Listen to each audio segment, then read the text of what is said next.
Bonjour, nous parlerons aujourd'hui de l'emploi du futur simple. En général, les temps du futur situent le moment du procès après le moment de l'énonciation. On parle donc des valeurs temporelles du futur. Chaque procès à venir contient aussi une certaine part d'hypothèse. De là, les valeurs modales du futur simple, que nous garderons pour la prochaine fois. Voyons maintenant de plus près les valeurs temporelles. Avec le futur simple, nous pouvons projeter un procès vers l'avenir.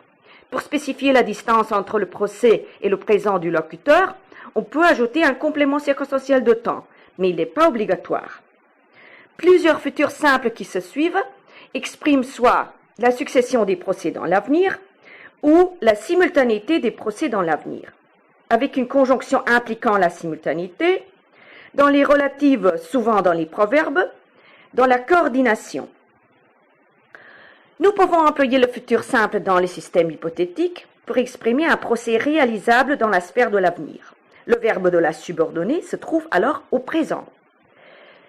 Le futur simple peut aussi exprimer une vérité générale omnitemporelle, tournée vers l'avenir, ainsi souvent dans les maximes ou dans les proverbes.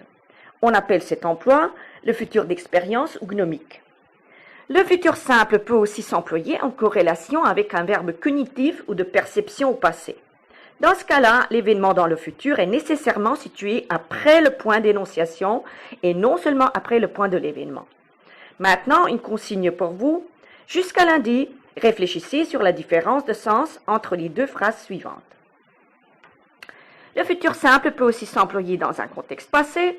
Dans la phrase « Victor Hugo naquit en 1802, il deviendra un des plus grands écrivains français », le narrateur se place à un moment de son récit et prévoit les procès également passés, mais postérieurs à ce moment.